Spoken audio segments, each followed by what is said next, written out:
मिर्ची वाला हवन दुर्भाग्य है, अच्छा, केवल दुर्भाग्य। जो माता जी का मंदिर है वो शमशान के बीच में है, क्या रहस्य है इसके पीछे? माँ बगलामुखी की उपासना सिर्फ अध्यात्म नहीं है, ये जीवन की हर चुनौती में विजय पाने का मार्ग है। द नवनीत शो में हम जानेंगे उन रहस्यों के बारे में, महाविद्या और तंत्र के बारे में, और कुछ ऐसी बातों के बारे में जो आज तक आपने किसी भी पॉडकास्ट में नहीं सुनी और ना ही देखी होगी। हमारे गेस्ट हैं पंडित दीपक नागर, जिन्होंने पिछले कई सालों में माँ बगलामुखी के भक्तों को सफल जीवन जीने में मदद करी है।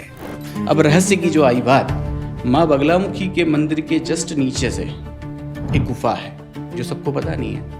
गुफा है जो न जाने कहाँ जाती है, लेकिन ऐसा माना जाता है कि ये गुफा उज्जैन जाती है। अच्छा, राजा विक्रमादित्य, राजा भर्तहरि यहाँ पे अपनी तपस्या करने के लिए, अपनी साधना या पूजन करने के लिए आते थे। ये बड़ी प्रचलित बातचीत है जो चलती है माँ बगलामुखी बारे में कि वो सिर्फ राजनेताओं का ही काम करती हैं, शत्रु का नाश ही करती हैं।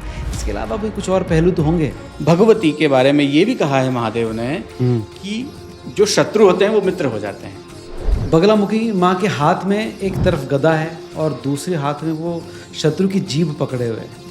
क्या प्रतीकात्मक अर्थ है इसका, कुछ लिया जा सकता है? आज आप उससे बोलोगे कि मेरे शत्रु का विनाश करो, आपका शत्रु भी तो उसका भक्त हो सकता है। मेरे दिमाग में कई बार ही आता है क्वेश्चन। तो क्या आपके शत्रु ने भी अगर जाके आपसे अच्छा उपचार कर दिया, आपसे अच्छा पंडित उसे मिल गया, हाँ, आपसे अच्छा मंत्र उसे मिल गया, ठीक बात है, तो फिर आपका विनाश होगा। हाँ। बलि कितनी सही है? बलि कितनी सही है?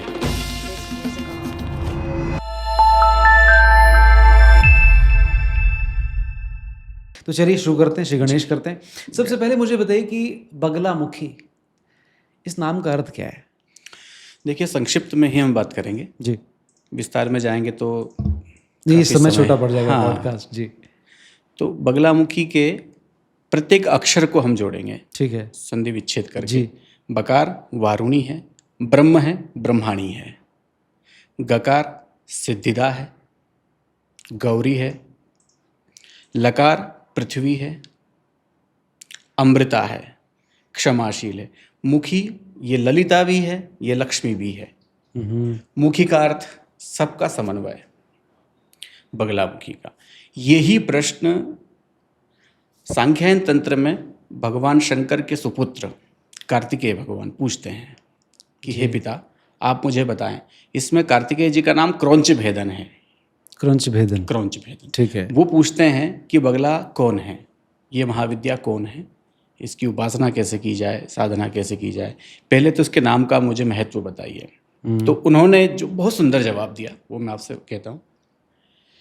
ये जो संसार है, समस्त सृष्टि शक्तिमय है, और जो शक्ति बगलामय है वही बगला है। जो शक्ति बगलामय है और जो विश्व की चेतना है, ये संसार जड़ और चेतन से व्याप्त है।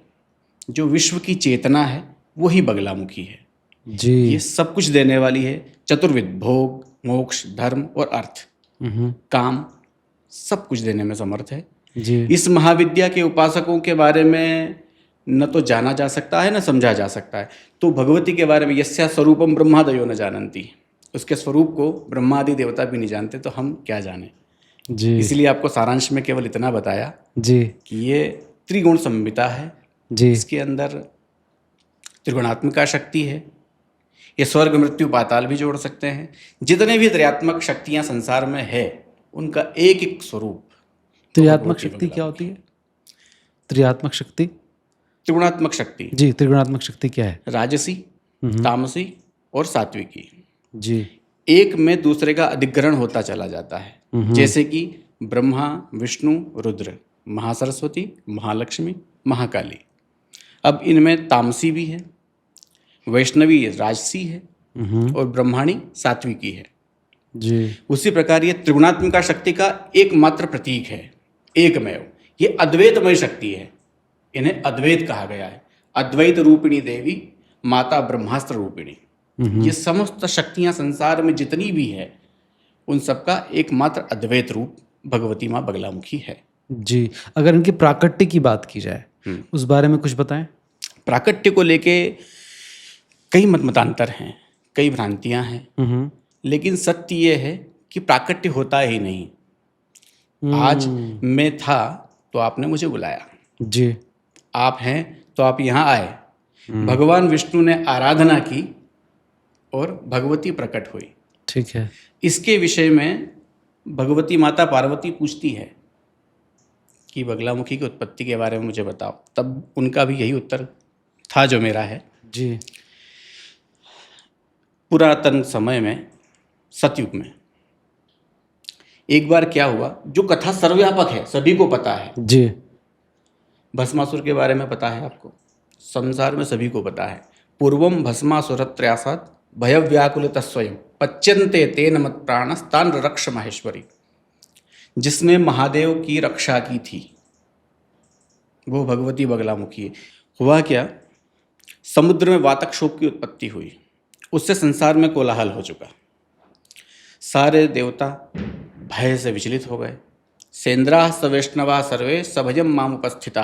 भगवान शंकर कहते हैं कि इंद्र, ब्रह्मा और विष्णु ये सब भयभीत होकर मेरे पास में आए और मुझसे पूछा कि हे महादेव, रक्षा करो, रक्षा करो, रक्षा करो, इस संसार की रक्षा करो और हमारी रक्षा करो। उस समय पे मैंने जिस विद्या को उन्हें दिया था, जो कौन सी विद्या है, जिसने पच्यन्ते तेन मत प्राणस, जिसने पहले मेरे प्राणों की रक्षा की थी भस्मासुर से। यहाँ पे भगवान विष्णु का क्रम भी आरंभ होता है। मोहिनी अवतार, मोहिनी अवतार के अंदर जो रस है जी, जो आकर्षण है, त्रैलोक्य आकर्षण, वो भगवती बगला ही है। तो भगवान विष्णु के कुछ अवतारों को बगला अवतार माना गया है। अच्छा, हाँ, ठीक है। मोहिनी अवतार, मोहिनी अवतार भगवान नारायण का हुआ जी, लेकिन उसके अंदर जो तेज था, जो कांति थी, वो बगलामुखी की थी। क्योंकि नारायण की इष्ट है भगवती, पीताम्बर धारण भी वो इसीलिए करते हैं। अब हुआ, सौराष्ट्र में गए, काठियावाड़ में हरिद्रा सरोवर जी, हरिद्रा सरोवर में चतुर्दशी मंगलवार के दिन भगवती का प्राकट्य हुआ। यहाँ जन्म नहीं है, यहाँ क्या हुआ, प्राकट्य हुआ। प्रकट हुई उस दिन। जब भगवती प्रकट हुई तब उन्होंने उनके हाथ में शत्रु की जिह्वा, वो शत्रु कौन, वातक्षोभ, जिसने कोलाहल मचा रखा था, कि जो वातक्षोभ है जी, उस वातक्षोभ की जिह्वा पकड़ के उसके ऊपर नियंत्रण कर लिया जी, और भगवान विष्णु को वरदहस्त से अपने वरदान दिया और बोला कि मुझसे वर मांगो। तब हुआ क्या, भगवान विष्णु ने अपना पीताम्बर भगवती के चरणों में अर्पित किया जी, तब से भगवती का एक नाम पीताम्बरा भी हुआ। भगवती का एक नाम पीताम्बरा पड़ा।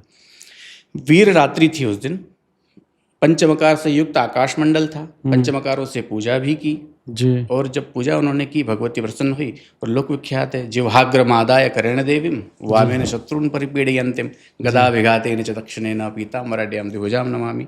तो प्राकट्य ऐसा है कि आवाहन से भगवती प्रकट हुई थी, न कि कोई जन्म। जयंती मनाई जा रही है, जयंती का भी कोई विशेष महत्व है नहीं। हाँ, जयंती भी आजकल बहुत माघ कृष्ण चतुर्दशी, इस दिन भगवती का प्राकट्य हुआ था। अब वर्तमान में क्या हुआ कि जब भूचाल आते हैं जमीनों में, धरती पे भूचाल आता है, भूचाल आते हैं, स्थान परिवर्तित होते हैं। नलखेड़ा भी जो आज वहाँ है, वो वहाँ नहीं था, बलडाउदा हनुमान मंदिर पे, जहाँ पे बलडाउदा में हनुमान जी का मंदिर है, ठीक है, वहाँ पे था, जहाँ हमारे गुरु जी का आश्रम है जी। वहाँ पे पहले नलखेड़ा था पुराना, ओके, अब नया नलखेड़ा जो है वो यहाँ बसा बाद में, ठीक है। तो वैसे ही जो हरिद्रा सरोवर था वो पृथ्वी के भूकंपों के कारण कच्छ में नारायण सरोवर के नाम से प्रसिद्ध है आज भी। अच्छा, अभी भी है वहाँ पर? जी, अभी भी है। अरे वाह, क्या बात है। अच्छा, एक चीज़ ये भी बड़ी क्यूरोसिटी जगाती है लोगों के दिमाग में कि जो माता जी का मंदिर है वो शमशान के बीच में है, क्या रहस्य है इसके पीछे? इसके पीछे वास्तविकता में तो कोई रहस्य नहीं है। कोई रहस्य नहीं है? नहीं, कोई रहस्य इसलिए नहीं है कि दक्षिण का जो श्मशान है, भगवती के वाम भाग और हमारे दक्षिण भाग का जो श्मशान है वो तो पुराना है। इधर जो श्मशान नहीं है, किंतु जो वहाँ पे मठाधीश थे वैष्णव जी, उनकी समाधि है। वो हो गया। पीछे हमारे सामने बना हम्म, गुदरावन करके एक जगह है, उसका श्मशान अब नदी के किनारे और मंदिर के पीछे हो गया। जी। सामने जो है, सामने कब्रिस्तान है, तो उसे हम श्मशान की श्रेणी में नहीं ले नहीं सकते। गिनते। श्मशान माना जा सकता है, लेकिन श्मशान वो जहाँ पे चिता हम दाह जलाई जाती संस्कार है, करते हैं। हाँ, ठीक है। लेकिन अब इसके पीछे एक लॉजिक ये माना जा सकता है, वो क्या, कि वहाँ भगवती विराजमान है अपने त्रिगुणात्मक स्वरूप में त्रिशक्ति के साथ, तो जहाँ भगवती होगी वहाँ भगवती के उपासक भी होंगे। उपासक होंगे तो स्वाभाविक रूप से उनके शत्रु भी होंगे ही होंगे। तो जब इसी के विषय में भगवान शंकर ने कहा है, तस्यासु शत्रवो यान्ति यमस्य भवने शिवे, जो भगवती बगलामुखी के भक्तों का शत्रु होता है उसका स्थान यम सदन अर्थात यमालय, हम्म, यम का घर, हम्म, तो वहाँ पे श्मशान हो जाना स्वाभाविक सी बात है। जहाँ पे भगवती है वहाँ भक्त है, जहाँ भक्त है वहाँ पे शत्रु भी होंगे, शत्रु द्वेष करेंगे, और द्वेषता भगवती अपने भक्तों के लिए तो कुछ भी कर सकती है। जी। तो श्मशान हो जाना हाँ हाँ, लेकिन उसका कोई पौराणिक या तांत्रिक दृष्टि से कोई भी अर्थ नहीं है। जी, पर बड़ी बड़ी लोगों के दिमाग में आता था कि इसके हाँ। पीछे कहानी होगी। हाँ, अलग अलग कहानियाँ सुनने को प्राप्त होती है, लेकिन जी। इसका कोई विशेष अर्थ नहीं है। लेकिन मिर्ची वाले हवन के पीछे कोई सच्चाई है? क्या है ये मिर्ची वाला हवन जो हो रहे हैं, और इसको लेकर भी बहुत दिमाग में लोग क्या आता है कि मिर्ची वाला हवन क्यों होता है बगलामुखी माता के मंदिर में? मिर्ची वाला हवन दुर्भाग्य है, अच्छा। केवल दुर्भाग्य। भगवती को तंत्र के अधिष्ठात्री देवता कहा गया है, जी। तंत्र की अधिष्ठात्री देवी। हम्म, और जो भगवती तंत्र की अधिष्ठात्री देवी है तो विशेष रूप से उसका उल्लेख तंत्रों में तो होगा। उसके सारे प्रयोग, जी। सांख्यायन तंत्र, हम्म, डामर तंत्र, वीर तंत्र, चंडिका तंत्र इत्यादि इत्यादि के अंदर भगवती के और भी तंत्रों में भगवती के वर्णन आते हैं, लेकिन कहीं भी मिर्ची के हवन का उल्लेख प्राप्त नहीं होता। ये केवल लोकाकर्षण के लिए होता है, अच्छा। लोगों को आकर्षित करना। मिर्ची के अंदर तेल मिलाना, जी। तेल मिलाएंगे और आप जाज्वल्य अग्नि के अंदर डालेंगे तो अग्नि आपके घर में भी धुआं नहीं देगी मिर्ची वाला। इसका कोई तांत्रिक या वैज्ञानिक या वैदिक रहस्य नहीं है। ओह, ठीक है। और एक दुर्भाग्य है, जो भयंकर वाला दुर्भाग्य है वो, जी। जो मेरे मन को बहुत दुखित करता है, हाँ। क्योंकि लोगों को पता है नहीं, तो जो जैसा बोलेंगे वो वैसा ही करेंगे जी। हवन के विषय में। क्योंकि आपने मिर्ची के प्रश्न का यज्ञ का प्रश्न लिया जी, है, जी, जी, तो यज्ञ के विषय पे थोड़ी सी चर्चा कर ली जाए। जी। एक उदाहरण दूंगा मैं आपको। मैंने आपको नवनीत जी घर बुलाया कि आप मेरे घर आइए, आपका भोजन है, और आप आए, आपको बिठाया, सा सम्मान। हमने बहुत अच्छे अच्छे पकवान भी बनाए और उन सबको इकट्ठा किया और नवनीत जी के मुंह पे दे मारा। नवनीत जी मुझे शाबाशी देंगे या गालियां देंगे? दुखी होंगे, गाली देंगे शायद। गालियां देंगे जी। निश्चित रूप से देंगे। जी, जी। सामान्य व्यक्ति हाँ। जब उसका सम्मान उसे प्राप्त नहीं हुआ तो वो दुखित होगा। जी। उसके मुंह से अशब्द निकल जाना कोई बड़ी बात नहीं है। ठीक है। जो साक्षात महाविद्या, परा विद्या, परा परमेश्वरी, ब्रह्मास्त्र विद्या, आपको ये पता होगा 10 महाविद्याएं हैं। वैसे महाविद्याओं का क्रम जो है 16 तक जाता है। जी। 8 ही नहीं है, 10 ही नहीं है, 16 महाविद्याएं तक है। लेकिन प्रचलित रूप में 10 महाविद्याएं हैं। जी। 10 महाविद्याओं में बगलामुखी माई अष्टम महाविद्या। ठीक है। अष्टम महाविद्याओं में 10 महाविद्याओं में 3 सिद्ध विद्या है। जी। 3 सिद्ध विद्याओं में प्रथम सिद्ध विद्या भगवती बगलामुखी, ओहो। और एकमात्र संसार में ब्रह्मास्त्र विद्या, वो है भगवती बगलामुखी। क्या बात। वो आदि मध्य और अंत रहित है। अब उसको जो हवन किया जाता है इस प्रकार किया जाता है। आप देखेंगे जी। कभी भी जाएंगे, इस प्रकार इस प्रकार इस प्रकार करेंगे, आहुति डालेंगे। जी। ये वेद, शास्त्र, तंत्र, उपनिषद, यज्ञ संहिता, धर्म संहिता, धर्म सिंधु निर्णय या यज्ञ मीमांसा, जी। कोई भी इसकी आज्ञा नहीं देता। ये पैशाची हवन है। पिशाचों के लिए इस प्रकार की बलियां दी जाती है, उतारा दिया जाता है, जी। लेकिन हवन ऐसा नहीं किया जा सकता। हाँ। हवन की एक मुद्रा होती है, मृगी मुद्रा। जी। जैसे बालक को माता भोजन भोजन कराती है, करा रहे हैं। वैसे ही देवताओं को आहुति दी जाती है, जी। स्वाहा स्वधा। राइट, बिल्कुल सही कहा। अग्नि की पत्नी है स्वाहा। हाँ। जैसे ही स्वाहा बोला जाता है, हम्म। अग्नि अपना मुंह खोलता है, अच्छा। और स्वाहा बोला और आपने अग्नि के मुंह पे मिर्ची दे मारी, मिर्ची या जो भी जो सरसों, भी आपके पास। लेकिन प्रत्येक कर्म का हम्म। अपना अपना मंत्र है, जी। अपनी अपनी विधि है, और अपनी अपनी सामग्री है, जी। द्रव्य है। जैसे कि अब हम्म। आपका नाम नवनीत है, नवनीत के हवन से भगवती पुत्र प्रदान करती है। अच्छा। हाँ, नवनीत मतलब मक्खन। मक्खन।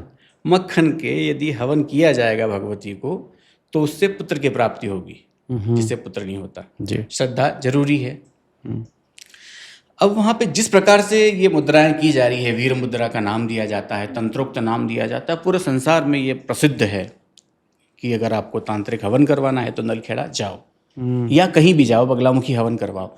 तो बगलामुखी हवन तो करवाओ, भगवती सब कुछ देने वाली है, जी। उसके भक्तों का अमंगल हो ही नहीं सकता, इस बात की तो बिल्कुल जवाबदारी है।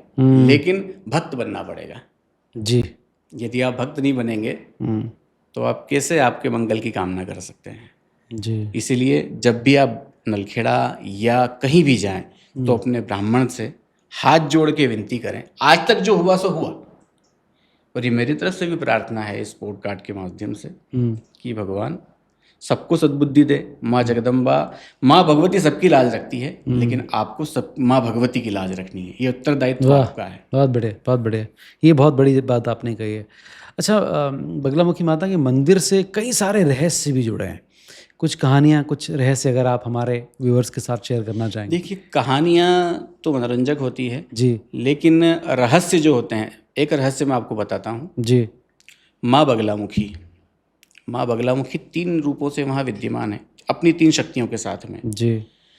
पहली महासरस्वती, इधर महालक्ष्मी, बीच में भगवती बगलामुखी। ठीक है। लेकिन जो मेरा निष्कर्ष आता है तंत्र की दृष्टि से या वेद की दृष्टि से, ये तर्क संगत नहीं बैठता, युक्ति संगत और युति संगत भी नहीं बैठता।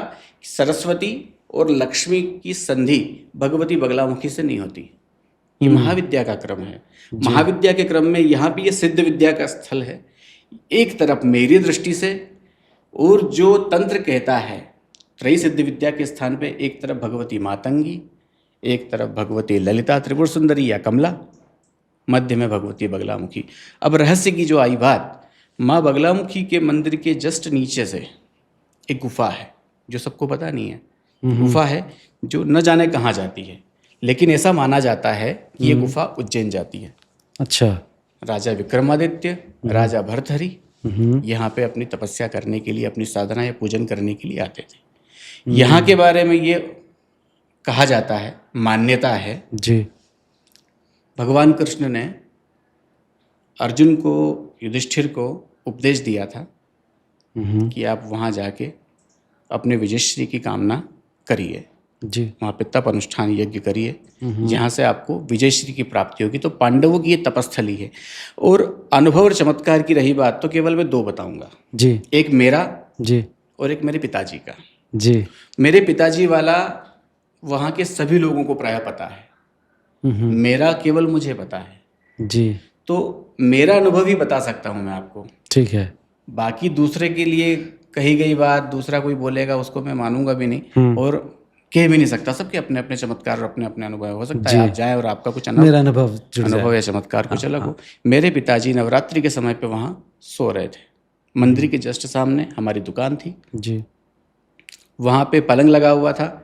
मेरे पिताजी रात को 12 से 1 बजे के समथिंग सो गए थे वहाँ पे। जब सुबह वो 4 बजे उठते हैं तो वो सामने फूल का ढेर पड़ा हुआ था, जो भगवती का निर्माल्य है, वो निर्माल्य पे सोए हुए थे। सुबह उठे तो देखा कि मैं यहाँ कैसे आ गया, मैं सोया पलंग पे था। इसका कारण सुबह सुबह की जो वेला होती है 3 से 4 की या 5 की, इस समय पे भगवती के सिद्ध जो अदृश्य होते हैं वो दर्शन करने के लिए आते हैं जी। तो वो सिद्ध और जो भक्त हैं उनके, वो कितने दयालु हैं कि इन्होंने कष्ट नहीं दिया, उठा के नहीं फेंका। करा क्या, यहाँ से उठाया और फूलों पे सुलाया। ये करुणा जी भक्तों की, जी क्योंकि भगवती के शरण में बैठे हैं सामने। हाँ मेरा अनुभव जहाँ से मेरा कवित्व का आरंभ हुआ था, जी। जहाँ से मैंने लेखन शुरू किया था, मुझे 50 रुपए की ज़रूरत थी। जब 50 रुपए की ज़रूरत थी तो मैंने अपने पिताजी से मांगा, नहीं मिला। जो राधा कृष्ण मंदिर के पुजारी है बजरंग भैया, मैंने उनसे मांगा, जी, वहाँ से भी नहीं उसके मिला। पास भी नहीं था। ठीक है। फिर मैं, ये बहुत पुरानी बात हो गई, 20 साल पुरानी, ठीक है। मैं मंदिर में गया, मैंने देखा कि माता जी के पास तो चढ़ाते हैं लोग, यहाँ से उठा लेता हूँ। अच्छा। हाँ, अंदर गया तो क्योंकि पुजारी परिवार जो है वो परिवार जैसे ही थे हमारे, अगर 50 रुपए ले भी लिए तो कोई दंड नहीं मिलता। ठीक। अंदर गया, माता जी के पास भी नहीं। मैं थक हार के उदास हो गया और वहीं जो 16 मंडप है, सभा मंडप, वहाँ पे सो गया। सोता हूँ 15 मिनट 20 मिनट जो भी हुए हों, और मुझे स्वप्न आता है कि रो मत। अब नलखेड़ा आप जाएंगे तो शेर का मुंह है, उसी से मंदिर में एंट्री होती है। जी। रो मत, शेर के मुंह के नीचे, जुबान के नीचे 50 का नोट पड़ा है, उठा ले। ओहो। वो मैं जाता हूँ, दौड़ के उठाता हूँ, 50 का नोट मिलता है, उसको उठा के सीधा जाता हूँ, एक रजिस्टर खरीदता हूँ और 2 पेन खरीदता हूँ। उसी में मैंने मेरी रचना का आरंभ किया था। मेरे पेज पे, मृत्युंजय प्राण ब्रह्मास्त्र विद्या पे ये सारे लेख लिखे हुए हैं। तो वहाँ से आपके कवित्व की शुरुआत? हाँ, कवित्व का उदय वहाँ से हुआ जी। उससे ना मैंने व्याकरण पढ़ी, हाँ, संस्कृत व्याकरण आपने नहीं पढ़ी? संस्कृत व्याकरण नहीं पढ़ी, लेकिन संस्कृत में कई श्लोक, कई स्तोत्रों की हाँ, रचना मैंने देखा भगवती आपका ने फेसबुक करवाई पेज पे है। बहुत सारा आपने लिखा हुआ है। ये सब भगवती की कृपा से हुआ है। जी जी जी। अगर हम बात करें नलखेड़ा और दतिया माता मंदिर में, अगर समानता की बात करें या विषमता की बात करें, क्या है? समानता तो एक ये है कि दोनों जगह भगवती बैठी जी, है। ठीक है। विषमता क्या कहें, विषमता बस इतना सा हो सकता है कि यहाँ पे स्थापित है और यहाँ स्वयंभू है। अच्छा, ये स्वयंभू है। नलखेड़ा स्वयंभू है, ठीक है। वहाँ पे जो स्थापित हैं, लेकिन सिद्ध पुरुष के द्वारा। कौन है सिद्ध पुरुष? दतिया के सिद्ध पुरुष महाराज जी थे, जी दतिया के महाराज जी। जी। उन्होंने भगवती की कठोर तपस्या करी, भगवती प्रकट हुई, प्रसन्न हुई। जी। वहाँ पे भगवती की उन्होंने प्रतिमा का निर्माण करवा के स्थापित किया। आज संसार में भयंकर प्रचलित है।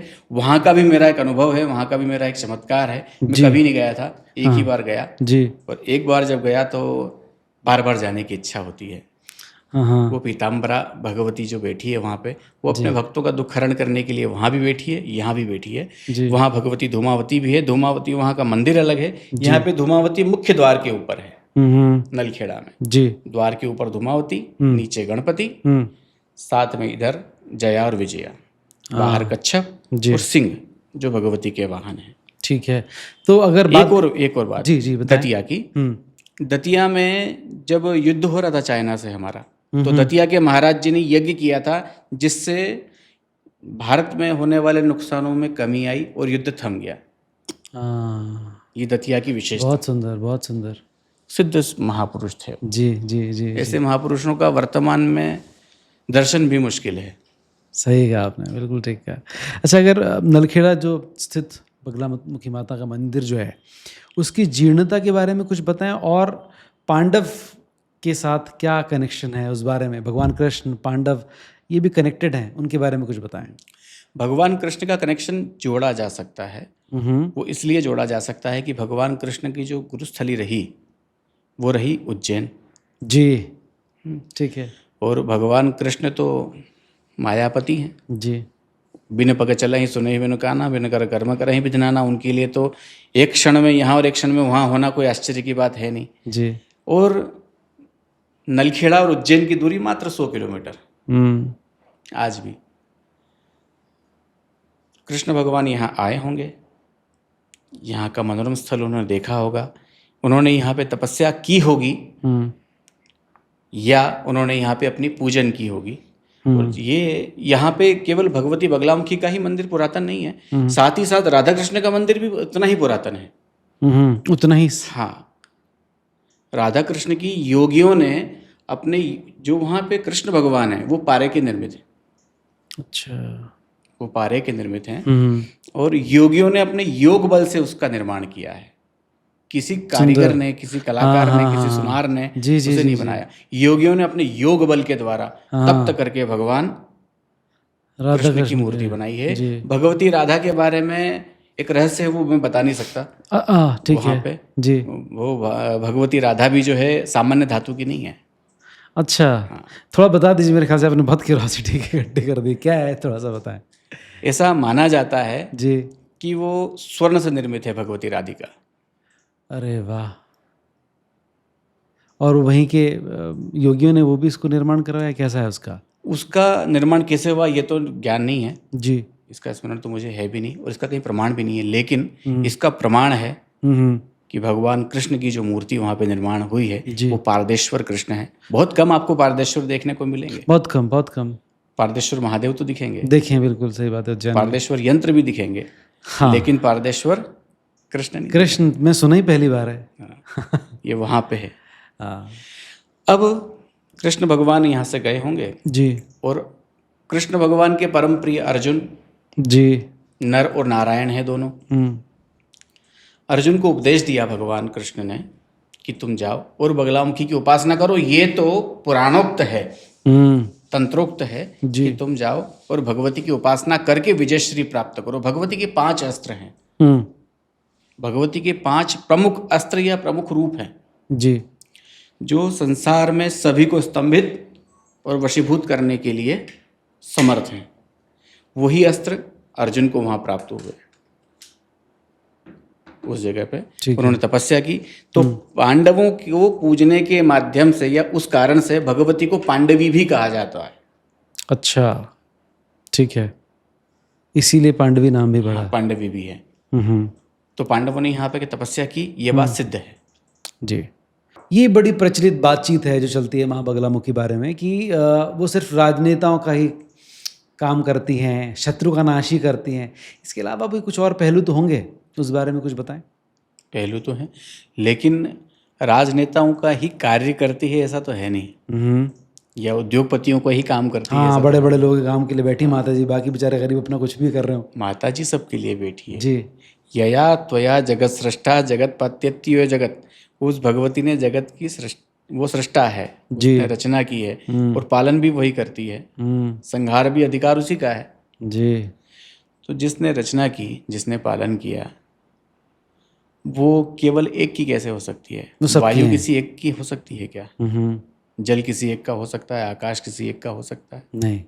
नहीं हो सकता। अग्नि किसी एक की नहीं हो सकती जी। भगवती बगलामुखी किसी एक की कैसे हो सकती है?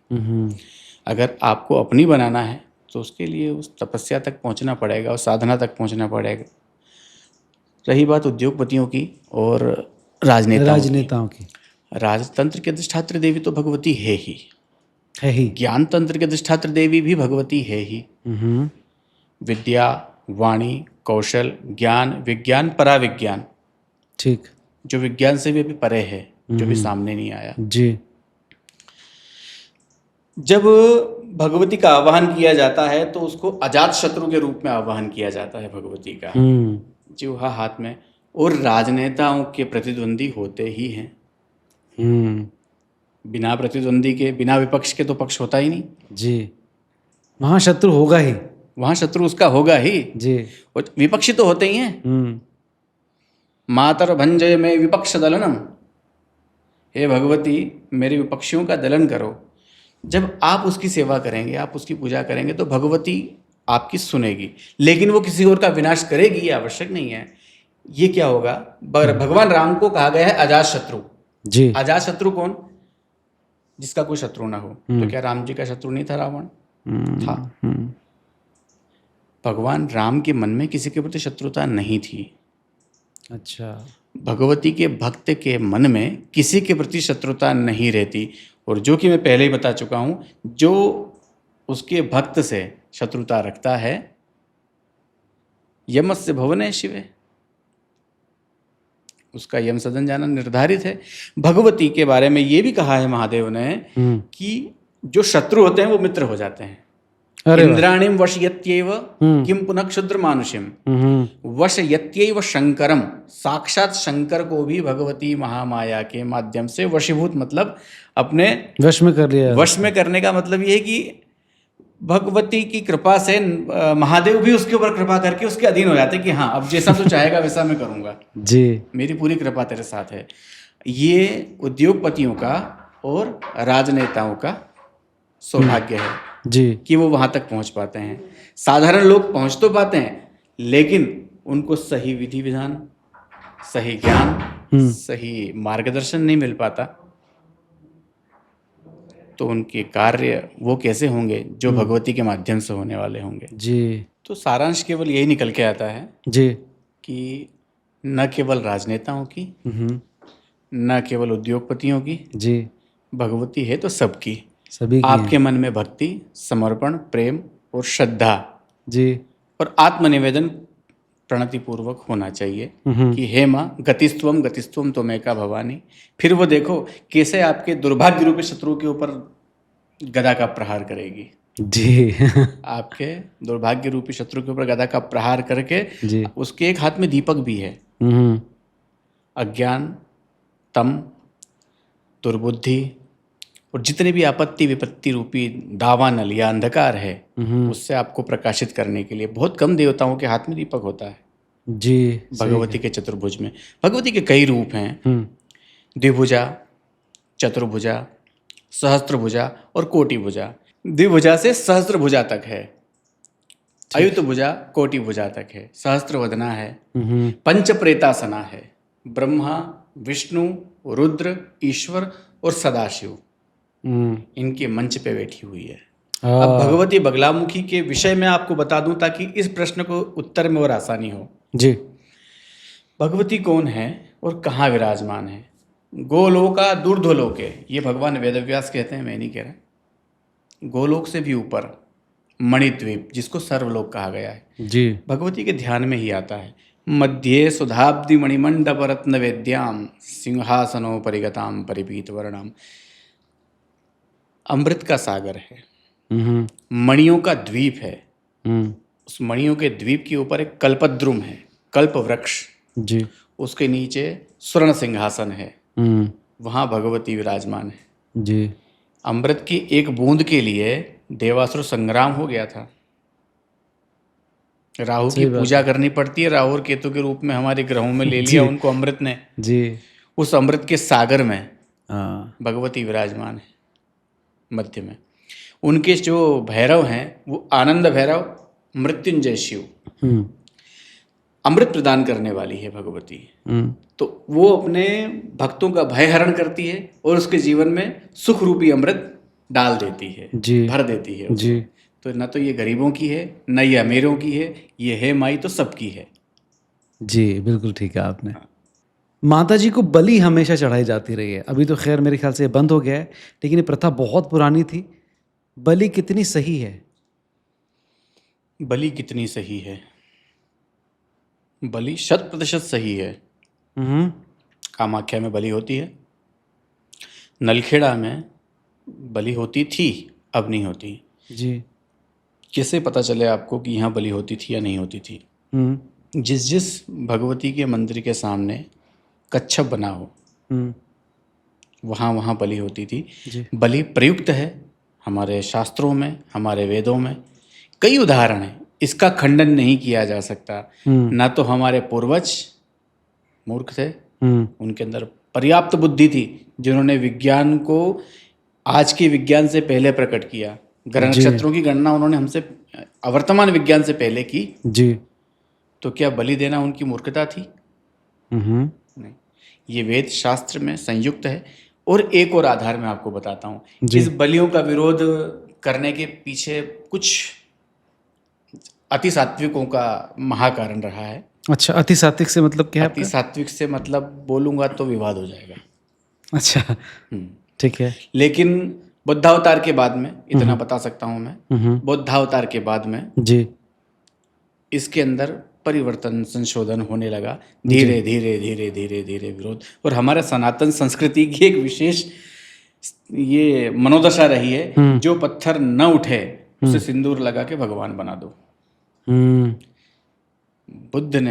भगवान बुद्ध ने बुद्धावतार नारायण का है, नारायण का जी, लेकिन भगवान बुद्ध ने ये कहा था कि मैं नारायण अवतार होने के कारण ये बात कहता हूँ कि वेद यदि बलि का अधिकार देता है तो मैं स्वयं भगवान होने के नाते कहता हूँ कि बलि मत दो। हमारे पूर्वजों ने क्या किया, हमारे सनातन शास्त्र में या पूजन पद्धति में भगवान बुद्ध का केवल उतना ही नाम आता है, बौद्धावतारे कलियुगे कलि प्रथम चरणे। ठीक, इसके अलावा बुद्ध की पूजा हमारे यहाँ नहीं होती जी। हमारे धर्म में। हमारे ऋषियों ने कहा, हमारे पूर्वजों ने कहा कि आप भगवान हो, अपनी जगह बने रहो, लेकिन वेद, वेदा शिवो शिवो वेदो, वेदाध्यायी सदा शिव। वेद भगवान से भी ऊपर का विषय है। प्रकृति की वो सृष्टि का संविधान वेद है। वेद यदि बलि का समर्थन करता है और आप यदि विरोध करते हैं तो हम आपका बहिष्कार करते हैं। अच्छा। इसीलिए हमारे सनातन में भगवान बुद्ध का, बुद्ध अवतार होने के का बावजूद भी पूजा नहीं होती। तो बलि पुराणोक्त है, प्रमाणोक्त है, और इसके प्रमाण प्रस्तुत किए जा सकते हैं। यदि किसी को इच्छा हो कि वेद में, शास्त्र में कहाँ बलि है, तो उसके अनेक उदाहरण मैं दे सकता हूँ। पर आज की तारीख में क्या मूक जानवरों की बलि चढ़ाई जाना ठीक होता है? वैसे कि मेरे ख्याल से अब तो कहीं कहाँ भी हो नहीं रही होता है, है। कहाँ हो रही है? नहीं हो रही मेरे ख्याल से कहीं भी। पहले का कोई भी यज्ञ बिना बलि के नहीं होता था। ठीक है। कुछ चीजें ऐसी है जिनको बोला नहीं जा पाएगा अभी, क्योंकि यदि उनको बोला जाएगा तो विवाद खड़ा होगा, और हम विवाद चाहते नहीं है। वेद, शास्त्र, आगम, उपनिषद सभी के जो सहमति है वो ये है कि बलि दी जानी चाहिए। निर्वीर्य हो गया हमारा देश। जब से बलि प्रथा का विरोध हुआ, बलियां बंद हुई, तब से हमारे देश के अंदर गुलामी ने जन्म लिया। अहिंसा परमो धर्म, धर्मम हिंसा तदैव च, ये तो भगवान कृष्ण ने भी कहा है, और भगवान कृष्ण ने भी बलि दी है। अच्छा। अर्जुन ने भी बलि दी है, भगवान राम ने भी बलि दी है। ये सब कौलिक रहे हैं, सबने तपस्या की, सबने साधना की, सबने यज्ञ किए। जिस जिस महापुरुष ने, जिस जिस अवतार ने यज्ञ किए हैं, उसने बलि अवश्य दी। तो बलि वर्तमान में नहीं दी जा रही है, ठीक बात है, लेकिन बलि किसे देनी चाहिए ये भी एक विषय है। किसकी बलि दी जाए? किसकी बलि नहीं, फिर बलि देने का अधिकारी कौन है? अच्छा, कौन अधिकारी है उसका? हाँ, तो कौन है अधिकारी? बलि ऐसे नहीं कि अपनी मन को इच्छा हुई कि आज तो मांस खाना है और जाके भगवान के सामने चढ़ाया, काटा और खा गए, ऐसा नहीं है। मुहूर्त होते थे यज्ञों में, केवल संस्कृतियों में राजाओं को विशेष इसका अधिकार प्राप्त था। जिसकी मन्नतें होती थी पूर्ण, संस्कारों में भी होते थे ये जी। लेकिन ब्राह्मणों के लिए वर्जित था। बलि मांसादि पूज्यता विप्रवर्ज्या मय्येरिता सप्तशती में भगवती का वर्णन आता है कि बलि ब्राह्मणों के लिए दारू और मांस, इससे पूजा, बलि देना, ये ब्राह्मणों के लिए वर्जित किया गया। ठीक है। लेकिन अन्य जो दो वर्ण हैं विशेष, उनके लिए इसका प्रावधान था, है, और जो गुप्त रूप से मानते हैं उनके लिए रहेगा। ये बलि के ऊपर मेरा दृष्टिकोण है। तो क्या आप मानते हैं कि अभी भी गुप्त रूप से बलियां दी जा रही हैं? पशु बलि तो होती है गुप्त रूप से, क्या कामाख्या आप जाएं, प्रत्यक्ष रूप से होती है। और अनेकों कई स्थान हैं, आप नेपाल में जाएं, आप दक्षिण भारत में जाएं, प्रत्यक्ष रूप से बलि हो रही है, आप किसको रोकोगे? और जहां जहां बलियों की प्रधानता है वहां वहां के लोगों के अंदर उग्रता भी आप देखेंगे। शाक्तों के लिए बलि विशेषकर शाक्तों में ही होती है जी। अन्य संप्रदायों में बलि का विधान है नहीं। लेकिन और पहले का जगत ही शाक्तमय जगत था। शाक्त मतलब शक्ति से, शक्ति संबंधित, शक्ति से है। अंबिका आज आपकी भी कुलदेवी होगी जी, हमारी भी कुलदेवी है ना। और आपकी भी कुलदेवी जगदम्बा ही है, मेरी कुलदेवी भी जगदम्बा है जी। लेकिन अगर आप आज से अपने कुलदेवी की ये मंदिर की तरफ नजर डालेंगे, इतिहास देखेंगे, तो वहां बलि होती होगी। होती थी, मुझे याद है। मेरे कुलदेवी की यहाँ भी बलि होती थी। तो बलि होती थी और होती रहेगी। तो बलि, और वेद में है, इसका प्रमाण है। यदि वेद में इसका प्रमाण नहीं होता, तंत्र में इसका प्रमाण नहीं होता, शास्त्र में इसका प्रमाण नहीं होता। एक ऐसा उदाहरण आपको देता हूं जी, जो रोचक है। विश्वामित्र जी, ये देवी भागवत, शिव महापुराण इत्यादि ग्रंथों से उल्लेखित विषय है। विश्वामित्र और वशिष्ठ, जी, जबकि विश्वामित्र जी राजा थे, और जब वो राजा थे लेकिन तपस्या करने के लिए जब गए थे भगवती गायत्री की, उस समय पे उनकी ऐसी दुर्दशा हो गई थी कि उनकी पत्नी अपने पुत्र को बेचने के लिए चली गई थी, यज्ञ पशु के लिए। जी और वो कौन करवा रहा था? राम जी के पूर्वज सत्यवादी राजा हरिश्चंद्र, जी जिन्होंने खरीद लिया था। बाद में इंद्र या वरुण ने आके उनको छुड़वाया। ओके। इससे बड़ा कोई उदाहरण क्या हो सकता है बलि का? यज्ञ पशु के लिए, अपने पुत्र के लिए। पत्र के लिए, हाँ। यही वशिष्ठ जी के साथ भी हुआ था। विक्रमादित्य ने स्वयं की बलि भी दी थी। कितने उदाहरण भरे पड़े हुए हैं, शास्त्रों में उतरना पड़ेगा। केवल विरोध कर देने से कुछ नहीं होगा। अगर आप दिन को रात बोलोगे तो रात होगी नहीं, दिन दिन रहेगा, रात रात रहेगी। अच्छा, इससे अगर ये पूछा जाए कि बलि देने के फायदे क्या, या क्या कारण होता था जिसके कारण बलि का एक मान्यता रखी जाती थी कि बलि दूंगा या दी जाएगी, क्या कारण? इसके पीछे एक मुख्य कारण जो मुझे दिखता है, कुछ कारण है जो मैं ऑन रिकॉर्ड नहीं बोल सकता, ठीक है, लेकिन एक विशेष कारण, अन्य संप्रदायों में बच्चों को बचपन से दिखाया जाता है रक्तपात। हमारे संप्रदाय में, हमारे धर्म में, हमारा धर्म है, संप्रदाय नहीं है, सनातन धर्म, शाश्वत। जी। पहले बालक के कर्णच्छेदन से लेके, मुंडन से लेके, उसकी जितनी भी क्रियाएं होती थी, मान्यताएं होती थी, वहां तक बलियां दी जाती थी। यज्ञोपवीत हो गया सारी। यज्ञोपवीत में बलि नहीं होती थी ना, यज्ञोपवीत में बलि नहीं होती, लेकिन मुंडन में होती थी। और भी बहुत सारे, जब उसकी कुछ मान मन्नत होती थी वहां पे होती थी। उसके अंदर वीर प्रवृत्ति की जागृति होती थी, वो युद्ध करने का कौशल उसके अंदर आता था, वो भीरू नहीं होता। आज हमारे बच्चों को छोटा सा कहीं लग जाए, हमारा बच्चा घबरा जाएगा और हम घबरा जाएंगे, मेरे बच्चे को लग गई। लेकिन वहीं कुछ संप्रदाय ऐसे हैं जिनको फर्क नहीं पड़ता, उनके अंदर ये व्यग्रता पहले से है, ये उग्रता है, बचपन से उनके अंदर डाली जाती है। हमारे अंदर ये डाली जाती थी क्योंकि पहले कब किधर से युद्ध हो जाए, जब तक हमारे यहाँ ये सब चरम पे रहा, तब तक किसी आक्रांता की इतनी शक्ति नहीं थी कि वो हमारे देश को गुलाम बना सके। जी। जब से इस प्रथा का विलोप हुआ, धीरे धीरे धीरे धीरे करके धीरे धीरे हमारा देश गुलाम होता चला गया, क्योंकि अब बालक के अंदर वो भाव नहीं है, वो शक्ति नहीं है, वो सामर्थ्य नहीं है, बचपन से जी ढालना पड़ेगा, वो अग्रेशन कम हो गया, अग्रेशन खत्म हो गया। तो एक मुख्य कारण जो मैं मानता हूँ कि हमारे धर्म में बलि का ये था, वो उसके पीछे लॉजिक हो सकता है। शास्त्रों में है। स्वयं मलुक पीठाधीश्वर महाराज एक कथा कहते हैं, उस कथा के अंदर आता है, एक पंडित जी अपने कंधे पे छाग रख के जा रहे थे, फिर लोगों ने उनका उपहास किया, ये किसको ले जा रहे हो, ये किसको ले जा रहे हो, उनकी कथा में है। इसका मतलब ये है कि बलि होती थी। वो छाग किस लिए ले जा रहे थे? छाग मतलब बकरे का बच्चा, जी जी जी, वो लेके जा रहे थे। वो किस लिए लेके जा रहे थे पंडित जी? बलि के लिए, बलि के लिए लेके जा रहे थे। बलि होती थी, ये प्रमाणिक बात है। अब इसके ऊपर जितनी बात करेंगे उतनी बात हो जाएगी। जी जी जी। तो माँ बगलामुखी को पीले वस्त्र, पीला प्रसाद और सारी चीज़ें जो हैं पीली ही अर्पित की जाती हैं, इसके पीछे क्या कहानी है?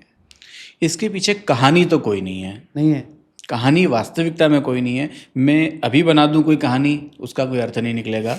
ठीक है। हाँ, और जो लोग मनगढ़ंत कहानियां कहते हैं वो भी तर्कहीन, तथ्यहीन और प्रमाणहीन है जी। वास्तविकता में तो केवल इतना सा है कि भगवती को पीत प्रिय है, तो पीत प्रिय है। पीताम्बरा होने उसका एक नाम है जी, क्योंकि उसके जब वो लोगों के सामने वो प्रकट हुई, मैंने अभी आरंभ में बताया था कि भगवान विष्णु ने अपना पीताम्बर उनके श्री चरणों में अर्पित किया, ठीक है, तब से उनका एक नाम पीताम्बरा भी हुआ। ठीक है। भगवती का जो तेज है वो करोड़ों सूर्यों के समान है। सूर्य का आभा क्या है, सूर्य का रंग क्या है, उसके तेज का रंग क्या है? पीला। पीला है। एक और चीज आपको बताता हूँ, आपसे पूछना चाहता हूँ जी। आकाश का रंग क्या है? नीला। अगर मैं कहूँ कि ये गलत है तो? ठीक है, ये गलत है। हाँ। और अभी आप इसको मानेंगे। जी। आकाश का रंग काला है। अच्छा, श्याम वर्ण से कहते हैं।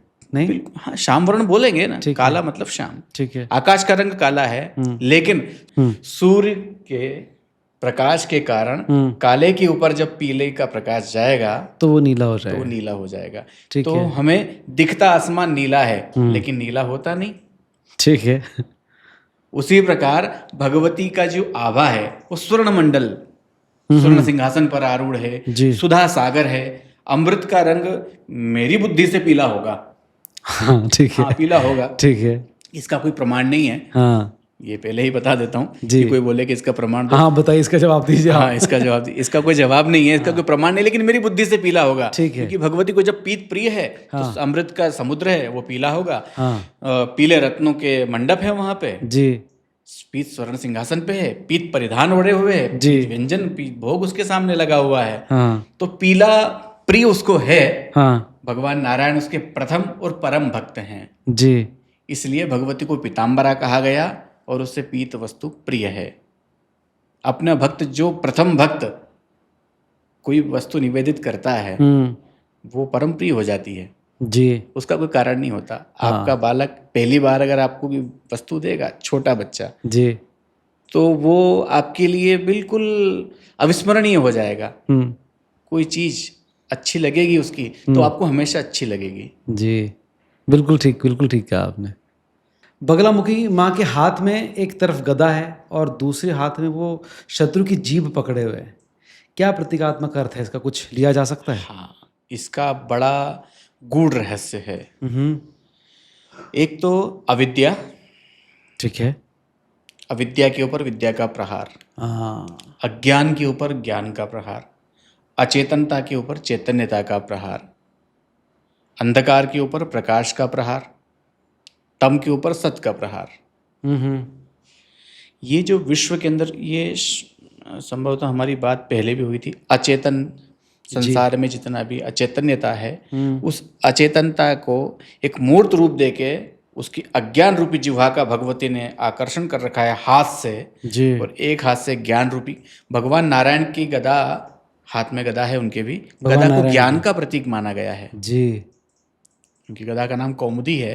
गदा को ज्ञान का प्रतीक कहा गया है। भगवती के हाथ में भी चेतना रूपी गदा है।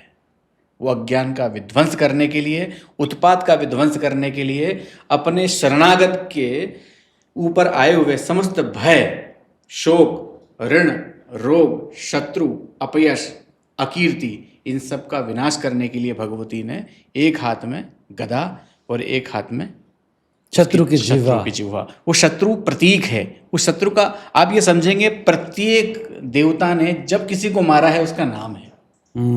भगवती ने जिस दैत्य की जिह्वा खींच रखी है उसका नाम नहीं है जी। वातक शोभ उपस्थित है, वातक शोभ। अब वातक शोभ को आप नाम नहीं दे सकते किसी राक्षस का, किसी दैत्य का, उसका नाम नहीं है। इसलिए संसार के जितने भी आपके शत्रु हैं, शत्रु मतलब आपके शत्रु काम, क्रोध, लोभ, मोह, अहंकार, द्वेष, ईर्ष्या, छल, छिद्र, कपट, कुछ भी हो, सबसे बड़ा शत्रु आपके कार्यों में आने वाला विघ्न। जी। उस परिस्थितियों के विनाश के लिए भगवती ने आपके कष्टों की जिह्वा पकड़ रखी है और कल्याण रूपी गदा से उसको भांज रही है। इससे आपका कल्याण है। ये भगवती के अचेतनता के ऊपर चैतन्यता का प्रहार, अज्ञान पे ज्ञान का प्रहार। ब्यूटीफुल, बहुत इसी सुंदर, विषय को बहुत आप सुंदर। जिह्वा और गदा मान सकते हैं। जी बहुत बढ़िया, बहुत शानदार। अच्छा, ये एक बहुत क्यूरोसिटी है लोगों के दिमाग में कि माता जी की पूजा सिर्फ शत्रु के दमन के लिए है या मानसिक शांति, सुख, चैन, धन, संपत्ति, इन सब के लिए भी की जा सकती है? बिल्कुल की ही जाती है। अच्छा। व्यक्ति का सर्वप्रथम उद्देश्य होता है स्व कल्याण। शत्रु आप मानो तो शत्रु, ना मानो तो शत्रु नहीं। भगवती के भक्त के ऊपर जो भी शत्रु शत्रुता का भाव रखता है, भगवती एक ऐसा कवच है उसको अपने तक पहुंचने ही नहीं देती। मार्ग उसका अवरुद्ध कर देती है, उसकी मति विपरीत कर देती है। तो वो माँ है, नहीं माता समपेक्षते सुतम। माँ अपने पुत्र की न तो उपेक्षा करती है न होने देती है। आज आप उससे बोलोगे कि मेरे शत्रु का विनाश करो, आपका शत्रु भी तो उसका भक्त हो सकता है। मेरे दिमाग में कई बार ही आता है क्वेश्चन। तो क्या आपके शत्रु ने भी अगर जाके आपसे अच्छा उपचार कर दिया, आपसे अच्छा पंडित उसे मिल गया, हाँ। आपसे अच्छा मंत्र उसे मिल गया, ठीक बात है। तो फिर आपका विनाश होगा? हाँ नहीं माता समुपेक्षते सुतम, हाँ। वो आपकी रक्षा करेगी। वो रक्षा करने के लिए है। सुख शांति भगवती के, आपको एक रहस्यपूर्ण बात बताता हूँ। भगवती का एक जो मंत्र, सर्वविदित मंत्र है, लोक प्रचलित मंत्र है, सर्वदुष्टानाम वाचम मुखम पदम स्तंभ जिह्वाम कीलय बुद्धि विनाश है। ये जो मंत्र है, इस मंत्र के 3 ऋषि हैं। ठीक है। एक नारद, एक नारायण, एक ब्रह्मा। भगवान नारायण ने ब्रह्मा को ये मंत्र दिया था। ब्रह्मा जी ने सनक, सनातन, सनंदन को, उन्होंने नारद जी को दिया था। नारद क्या है? नारद कौन है? नारद योगवेत्ता महापुरुष हैं, देवर्षि हैं। वो साधारण मनुष्य नहीं जो उसे टीवी सीरियल में उनके बारे में जो भ्रांतियां बताई जा रही है, वास्तविकता में वो नहीं है। नारद दया निधान, भगवान नारायण के मन है नारद, भगवान शिव के शिष्य हैं नारद, कोई सामान्य विभूति नारद जी है नहीं। अब उन नारद जी को योगवेत्ता कहा गया है, महापुरुष, सिद्ध महापुरुष जी। अब उनको जब योग में विघ्न आया था, तो उस विघ्न के उच्चाटन के लिए, स्तंभन के लिए भगवती के मंत्र की उपासना उन्होंने की, और इतनी उपासना की कि उस मंत्र के ऋषि हो गए। अरे वाह। ऐसा बहुत मुश्किल होता है, बहुत कम होता है कि आपसे किसी ने कुछ लिया हो और उसका स्वामी वो हो गया हो। ठीक है। लेकिन वो ऋषि हो गए उसके, ऋषि हुए तो भगवती योग मार्ग में आने वाले विघ्नों का विच्छेदन करने के लिए भगवती का विशेष रूप से योग मार्गियों के लिए इसका प्रावधान निर्धारित है। भगवती शत्रुनाश तो करेगी ही करेगी। क्यों करेगी? क्योंकि आपके मन में जो शत्रु बैठा हुआ है, ये उसका समूल नाश करेगी। बाह्य शत्रु, उसके पुत्र वो भी है, वो जगन माता है। चंडिके तुम जगन माता, चंडिके तुम जगत पिता। शीतला के बारे में भी है, शीतले तुम जगन माता। तो बगलामुखी क्या जगन माता नहीं है? वो तो ब्रह्मास्त्र विद्या है, एक में हो। उसके लिए कोई शत्रु नहीं है, कोई मित्र नहीं। आपके मन में, हाँ, यदि कोई शत्रु जी, आप उसके शरणागत हैं और कोई शत्रु आपके ऊपर प्रहार कर रहा है, तो पहले तो उसकी बुद्धि को परिवर्तन करने का प्रयास वो करेगी जी। और यदि नहीं तो फिर गच्छ गच्छ सुरश्रेष्ठ स्वस्थाने च स्थिरो भव, जहाँ पे जो उसका स्थान है निर्धारित, वो वहाँ जाएगा। मानसिक शांति के लिए करना भगवती के मंत्र का, क्योंकि आपके मन में, आपके विचारों में क्रांतियाँ चलती है, उच्चाटन चलता है, एक ज्वार भाटा अलग ही चलता है। उसमें स्तंभन, उसमें शांति, उसमें शांति प्रदान करते हैं, उसमें मानसिक शांति प्रदान करने वाली भगवती है। प्रत्येक मंत्र के विषय में कहा गया है कि मंत्र के 2 सूतक लगते हैं। जनना शोच होता है, जैसे ही मंत्र पूर्ण होता है वो मरना शोच होता है। अब गुरु ही उसको बताएगा कि इसके सूतक कैसे निपटे। अच्छा। आपको मंत्र से, मंत्राधीनम तो देवता, देवता मंत्र के अधीन है। तो मंत्र के अधीन अगर हैं तो विधि भी आपकी व्यवस्थित होनी चाहिए, मंत्र भी आपको गुरु मार्ग से प्राप्त होना चाहिए। केवल शत्रु के विनाश की आप कल्पना करो, शत्रु मर जाए, ऐसा तो होता नहीं। क्योंकि भगवती के, इसका एक और कारण यह है कि भगवती की जो अंगीय विद्या है, 2 दुनिया के सबसे प्रचंड देवता, उनकी अंगीय विद्या है। एक है भगवान पक्षीराज शरद चालू, जिन्हें आकाश भैरव कहा गया है जी। एक है भगवती धूमावती, ये अंग विद्या है। तो जैसे ही कोई भक्त, कोई उपासक, कोई साधक सबसे कठिन साधना है उसमें प्रवेश करता है, तो उसके प्रारब्ध रूपी शत्रुओं का नाश होने लगता है, उसके जीवन में प्रकाश आने लगता है, बुद्धि आने लगती है। और भगवती धूमावती क्या करती है, उसके पीछे जितने भी शत्रु पड़े हुए हैं उनका पलायन स्वतः हो जाता है। अब इस कारण से भगवती के बारे में कहा गया है कि ये केवल उल्टे काम के लिए है जी, उल्टे काम के लिए नहीं है। हाँ। ये भगवान महादेव भगवती के विषय में ये कहते हैं कि मैं तपो नैव कुर्वन् वपो खेदयामि, व्रजन्नापि तीर्थम पदे खंजयामि, पठन्नापि वेदम जनिम यापयामि, त्वदंघ्रिद्वयम मंगलम साधयामि। ये भगवान शंकर के वाक्य हैं। अर्थात अर्थ ये है कि मैं तप करते हुए अपने जीवन को व्यर्थ नहीं व्यतीत करता, मैं तीर्थाटन करते हुए अपने पैरों को लंगड़ा नहीं करता। हाँ, मैं वेदों का पाठ करते हुए अपने जीवन को व्यर्थ नहीं करता। यदि मैं कुछ करता हूँ तो वो यह है कि मैं अपने मंगल कामना के लिए तेरे इन 2 चरणों को अपने हृदय में स्थापित करते हुए उनका ध्यान करता हूँ। बस यही मेरे जीवन का आधार है और यही हमारे जीवन का आधार होना चाहिए। तो आपका इष्ट आपके लिए भगवती वो है जिसने अपने उबटन से निर्मित जी। एक बालक को द्वारपाल बनाया।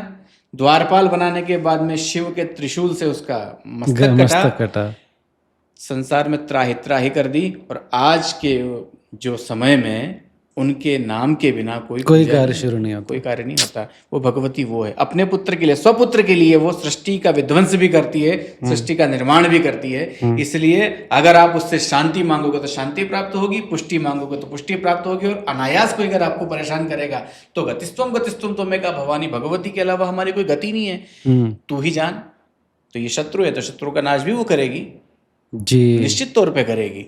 लेकिन आपको वैसा बनना होगा कि आपके लिए भगवती वो भी कर दे ठीक बात है, जो करना चाहिए या नहीं करना चाहिए।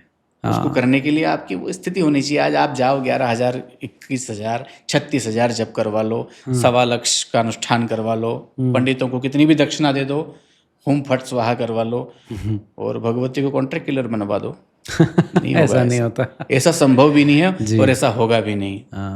बिल्कुल ठीक ये है। मेरे विचार हैं। सिमिलरली माता जी के साथ में तंत्र विद्या को भी बहुत जोड़ा जाता है, कितना सही है? तंत्र क्या है?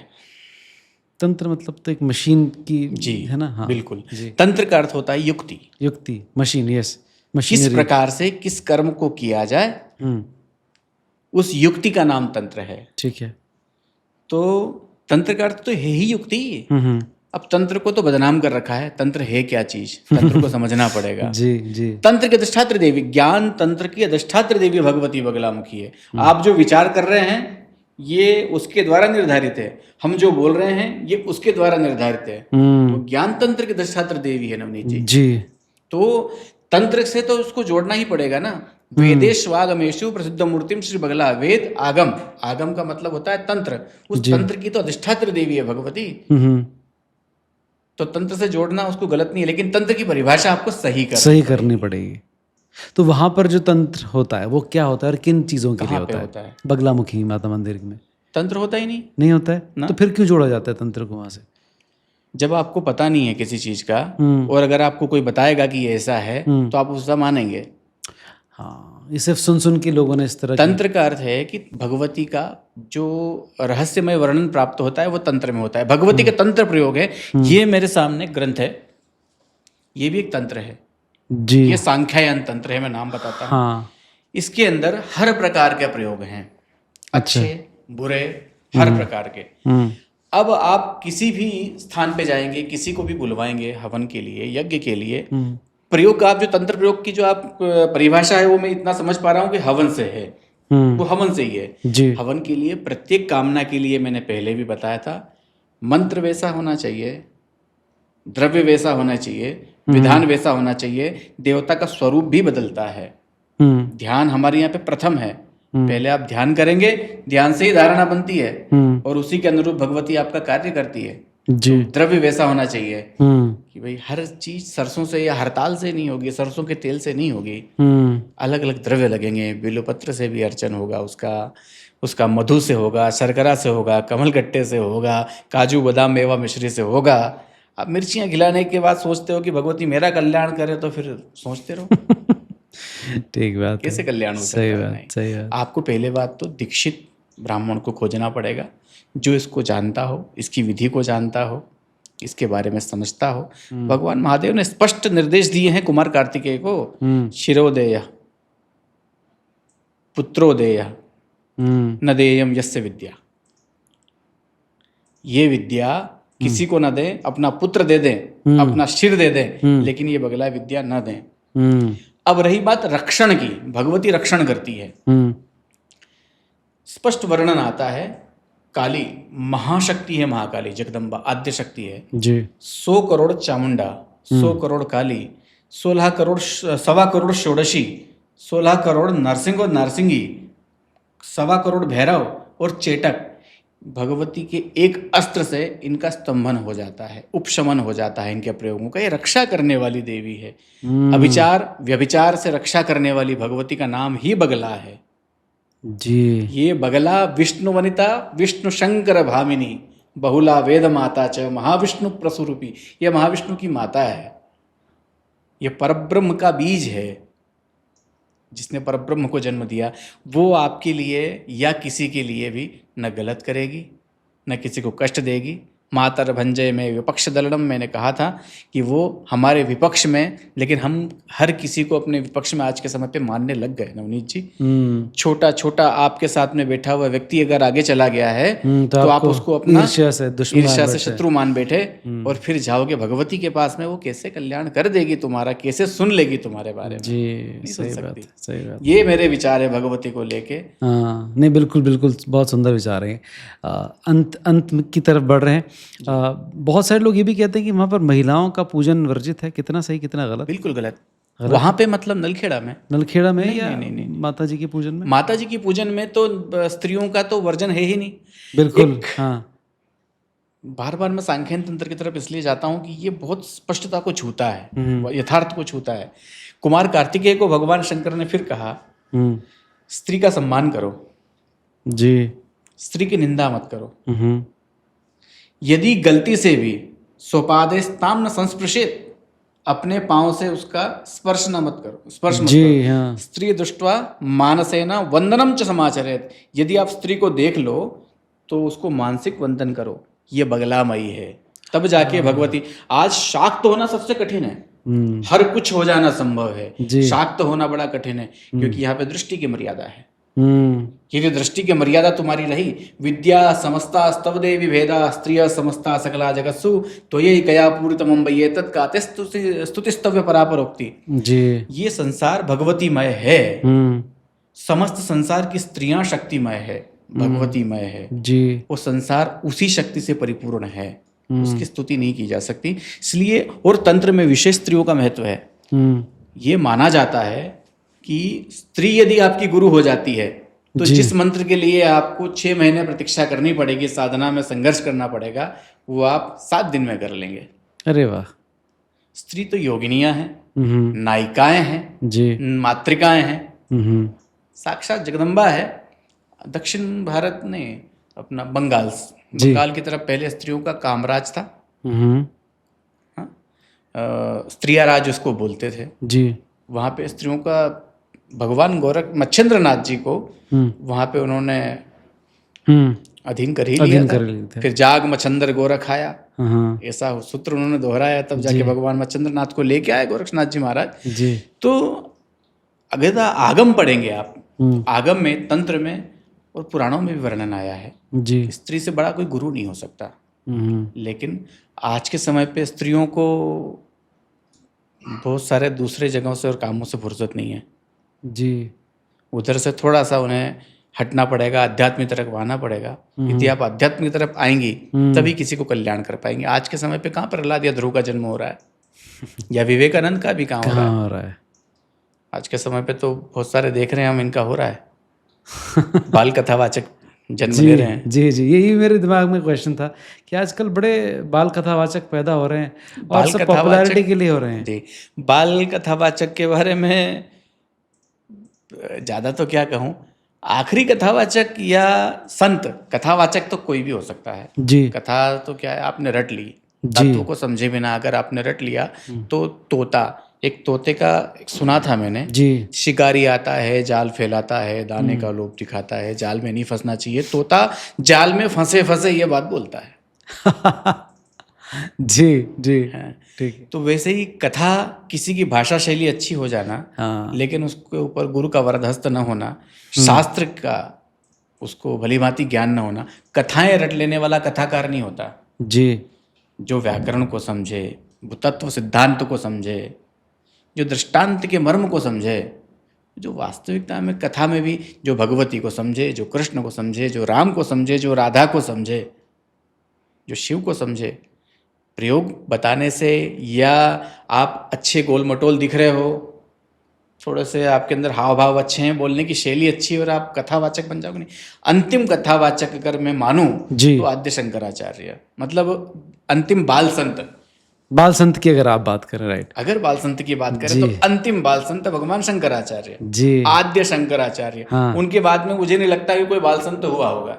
जी वो जगत गुरु, उन्होंने 32 साल की उम्र में तो महाप्रयाण करा। हाँ हाँ जी जी जी अब कौन है ऐसा जिन्होंने 4 मठों की स्थापना कर दी, हाँ कई शास्त्र लिख दिए, जी। वेदों के उन्होंने। उनके गुरु उन्हें मध्य प्रदेश में मिले।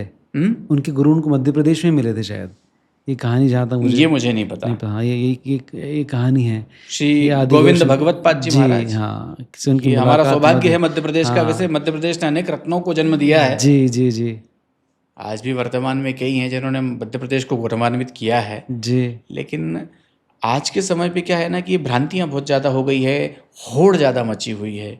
बाल संत होने के ऊपर ही हम बात कर रहे थे। तो बाल संत होने के लिए आपको उस माता के गर्भ से जन्म लेना पड़ेगा जो वास्तविकता में रात्रि में भगवत चिंतन करके विश्राम करती है। बिल्कुल सही कहा, बिल्कुल सही कहा आपने। केवल ख्याति तो आज के समय पे ऐसे ऐसे लोग हैं जिन्होंने न जाने कैसे कैसे काम कर करके ख्याति प्राप्त कर ली। जी ख्याति प्राप्त करना जीवन का उद्देश्य नहीं है, ख्याति किस माध्यम से आपने आपके प्राप्त पास की पहुंच है रही है। उसका महत्व है। हाँ। तो बाल संत, उसको व्याकरण का ज्ञान है, आप ये जाके उससे पूछें। आप तत्व के बारे में पूछें, आप उससे किसी गूढ़ रहस्य के बारे में पूछें, आप उससे गुरु की महिमा पूछें या शिष्य के लक्षण पूछें। अगर वो बताए तो मेरी तरफ से भी उसको प्रणाम है कि वो बाल संत है। बाल संत होना कठिन है। प्रहलाद जी हुए, ध्रुव जी हुए, और भी अनेकों हुए, अभिमन्यु हुए, बाल संत ही हुए थे। वो गर्भ में उन्होंने ज्ञान लिया था। जी जी जी बिल्कुल और ठीक। अंतिम मेरी दृष्टि में शंकराचार्य भगवान, बस। जी उसके बाद मुझे नहीं लगता कि उनके बाद कोई हुआ होगा। हुए होंगे जी। पर वो मेरी समझ से बाहर है या मेरे नॉलेज से बाहर है। जी आपने गुरु महिमा की बात करी। जी। आज कहीं मैं पढ़ रहा था, किसी व्यक्ति ने ये इंस्टाग्राम पर पोस्ट डाली थी, मुझे बड़ा देख के खुशी हुई कि उसको दीक्षा का एक डेट जो है मिल गया प्रेमानंद जी महाराज की तरफ से, कि उसको 16 तारीख को जो है दीक्षा मिलने वाली है। दीक्षा मिलने वाली। तो गुरु की तलाश जो है वो हर व्यक्ति की होती है। तो गुरु की तलाश कैसे पूरी की जाए? गुरु की तलाश कैसे पूरी की जाए जी। ये गुरु निर्धारित करेगा, आप नहीं कर सकते। अच्छा, हाँ, ये आपने सोचा जन्म मुनि जतन कराही, अंत राम कहीं आवत नाही। राम और गुरु में अंतर भी नहीं है। ठीक है। गुरु पिता, गुरु माता, गुरु इष्ट, गुरु गति, शिवरुष्टे, गुरुस्त्राता, गुरुष्टो न कश्चन।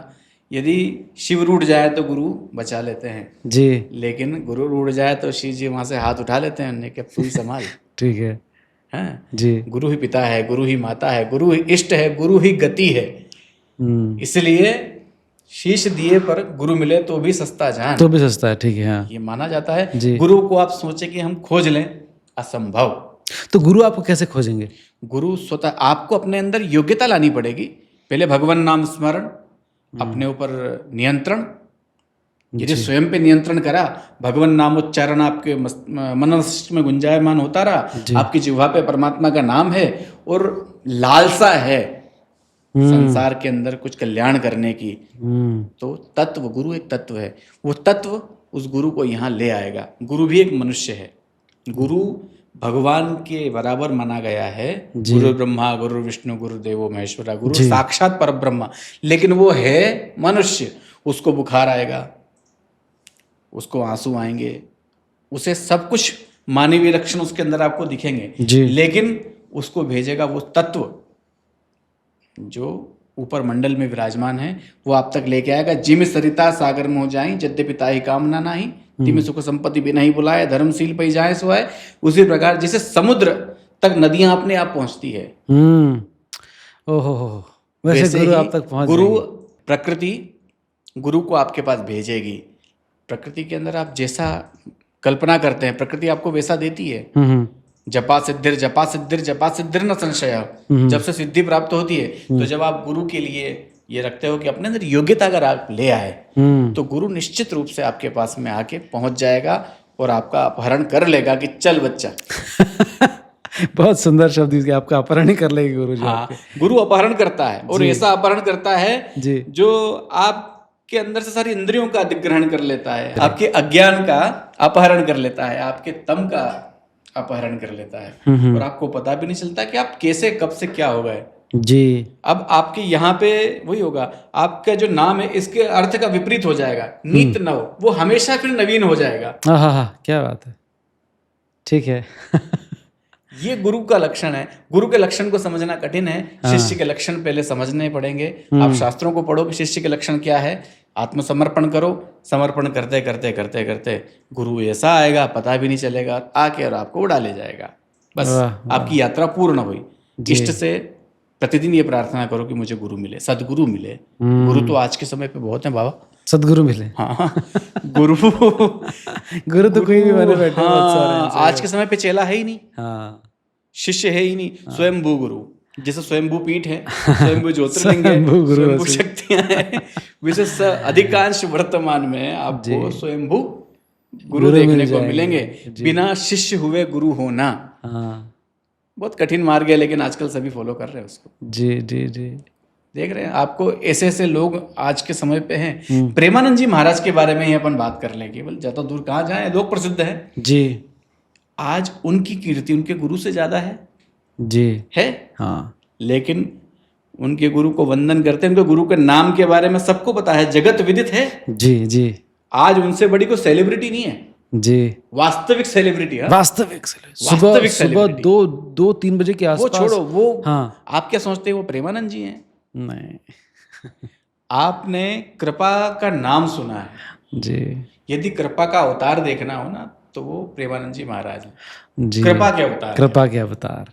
राधा और कृष्ण की कृपा का मूर्त रूप क्या होता है, यदि वो देखना है तो अवधूत प्रेमानंद महाराज के पास जाओ। जी, वो साधारण प्रेमानंद नहीं है, वो जो भी उनका पुराना नाम था या जो भी उनका वर्तमान नाम है, वो प्रेम और आनंद के विग्रह हो चुके हैं। अभी उनका पुराना जीवन समाप्त, वृंदावन में आने के बाद में उनका अपहरण हुआ जी, है ना, महादेव ने उनका प्रेषण किया कि जाओ जी, वृंदावन। तो ऐसा ही गुरु आपको अपने आप खींच लेगा। आप यहाँ बैठे हैं, आपको गुरु ना जाने आप कहाँ किसी योजना से जा रहे हैं, वहां आपको गुरु मिलेगा, आपका हो गया काम। जाना था जापान, पहुंच गए चीन। जी बहुत सुंदर, ऐसा होगा, बहुत बढ़िया, बहुत और बढ़िया। गुरु यही करता है। जी, अंतिम सवाल, क्योंकि हम लोगों ने बगलामुखी माँ के बारे में बहुत सारी बात की, माँ को प्रसन्न करने का कोई मंत्र है? मंत्र तो है, दे दीजिए आप प्लीज आज। दिया नहीं जा सकता। अच्छा, दिया नहीं जा सकता? हाँ, ये भगवान महादेव के द्वारा निषिद्ध है। जी ये विधियां मंत्र सब गुरुगम्य है। जी, बिना दीक्षा, अधिक्षायन दातव्या, जो अधीक्षित है उसे नहीं देना चाहिए। ठीक है। लेकिन उसकी कृपा प्राप्ति का एक उपाय बताता हूँ। जी, बता दीजिए। उस उपाय को करने से भगवती उसके ऊपर कृपा करेगी। जी, प्रत्येक देवता के विभिन्न स्वरूप हैं, जी, विभिन्न स्तोत्र हैं, विभिन्न मंत्र हैं। यदि उन मंत्रों में कोई मंत्र आपको प्राप्त हो जाए गुरु कृपा से, जी, तो आप उसका अधिग्रहण करें जी, और उसको अपने जीवन में ढाल लें। यदि आपको मंत्र प्राप्त सामान्य रूप से नहीं हुआ है, तो जिस भी देवता की गायत्री होती है, जी, बगला मुख्य च विद्महे स्तंभन बाणाय धीमहि तन्नो देवी प्रचोदयात, बगला प्रचोदयात, बहुत सारी गायत्री भगवती की। महादेव को साक्षी मान के कि हे महादेव, मैं आपको साक्षी मान के आप इस मंत्र के अंदर आने वाले समस्त अरिष्टों का उपशमन करें, और मैं आपको अपने गुरु रूप में स्वीकार करता हूँ जब तक मुझे कोई पार्थिव गुरु नहीं मिल जाते। और आप मेरी सहायता करें, क्योंकि सर्वप्रथम गुरु आप है। दक्षिणामूर्ति नाम है भगवान महादेव का, वो आदि गुरु हैं। जी, भगवान विष्णु उन्हीं के शिष्य हैं, भगवान कृष्ण उनके शिष्य हैं, सभी। हाँ, साकेत से लेके ब्रह्मा जी, इंद्र, सभी वरुणकर्ण, जी, सब भगवान दक्षिणामूर्ति के शिष्य। उनके सामने जाओ और उनसे प्रार्थना करो कि पार्थिव गुरु जब तक मुझे प्राप्त न हो तब तक आप मुझे मेरे गुरु हैं, शिष्य के रूप में स्वीकार करें। जी, और मैं आपको गुरु मानता हूँ। इस गायत्री का उनके सामने, जो भी बगला गायत्री है, जी, बगला गायत्री का उनके सामने शिवार्चन करें, शिवार्चन करें, बिल्वपत्र चढ़ाएं, अष्टद्रव्य, अष्टगंध, और उनके सामने उस मंत्र का जप करें। जी फिर बाद में अपने घर में बैठ के पीला आसन लेके, रुद्राक्ष की माला लेके, हल्दी की माला हर जगह प्रयोग नहीं होती। लोग एक भ्रांति है कि हल्दी की माला बगलामुखी जप करना है तो हल्दी की माला नहीं। जी रुद्राक्ष, स्फटिक, शांति चाहिए, स्फटिक कृपा चाहिए तो स्फटिक या रुद्राक्ष। हल्दी की माला हर कर्म के लिए नहीं है, हर कर्म की माला भी अलग अलग है। अगर इसकी तरह से पूछा जाए कि किस कर्म के लिए कौन सी माला, बता पाएंगे आप? हाँ, सभी के बारे में तो बताना कठिन है। जितना आप बता सकते हो। देखिए, कांति, तेज, अरिष्टनाश और बगला प्रीति के लिए, साथ ही साथ वशीकरण के लिए भी। वशीकरण का महत्व ये नहीं है कि भाई किसी स्त्री का या किसी पुरुष का। जी। देवाकर्षण, हो देवताओं का आकर्षण, उसके लिए हल्दी की माला। ठीक है। ज्ञान प्राप्ति के लिए, बुद्धि के लिए, एकाग्रता के लिए स्फटिक की माला। और कोई भी माला न मिले तो रुद्राक्ष सर्व प्रयुक्त मानी गई है। रुद्राक्ष की माला का प्रयोग प्रत्येक कर्म के लिए किया जाता है, मारण से लेके शांति कर्म तक। जी। हर कार्य के लिए रुद्राक्ष की माला का प्रयोग किया जा सकता है। एक और प्रयोग बताता हूँ। सहस्त्र नामावली प्रत्येक देवता की होती है। जी। सहस्त्र नामावली का पाठ कोई भी व्यक्ति बिना दीक्षा के भी कर सकता है। और महादेव के मंदिर में जाके एक बिल्वपत्र ले और एक नाम से महादेव पे चढ़ाए कि मैं भगवती बगलामुखी को चढ़ा रहा हूँ। 3 ऐसे हैं, श्रीयंत्र, शालिग्राम और शिवलिंग, जी, जिन पे किसी भी देवता की पूजा की जा सकती है। हाँ। आप भगवती बगलामुखी का नाम से एक बिल्वपत्र लें, अष्टगंध लगाएं, महादेव पे चढ़ाएं, बगलामुखी नमः, बगलामुखी नमः, 1000 अर्चन करें। मैं जवाबदारी के साथ ये बात बोलता हूँ कि उसके जीवन का ऐसा कोई कष्ट नहीं होगा जिसका विनाश 11 सहस्त्रार्चन में समाप्त नहीं हो जाएगा। ओहो, क्या बात। केवल 11। भगवती परामंगला है, मंगलकारिणी है। उसके एक ही रूप से लोग परिचित हैं, दूसरे रूप से परिचित करवाने का हम प्रयास कर रहे हैं। और हो सकता है आगे आगे गोरख जागे, आगे भगवती की इच्छा हुई तो और भी प्रकाश डालने का हम लोग प्रयास करेंगे। जी। आपका सहयोग मुझे प्राप्त हुआ। जी बहुत धन्यवाद। ये आपने बहुत खूबसूरत बात की कि हम लोग के पास एक समय की एक सीमा होती है जी, जिसके कारण हम लोग बहुत सारी ऐसी बातें शायद जो आज गागर में सागर नहीं भरा जा सकता। जी जी, वो केवल भगवती का काम है जी, वो हमारा काम नहीं है जी। लेकिन बहुत धन्यवाद, आप आज हमारे शो पर आए और आकर इतनी सारी जानकारी इतने सहज भाव से हमारे साथ लेकर आ गए, उसके लिए बहुत बहुत धन्यवाद आपका। बहुत धन्यवाद। जय माता दी।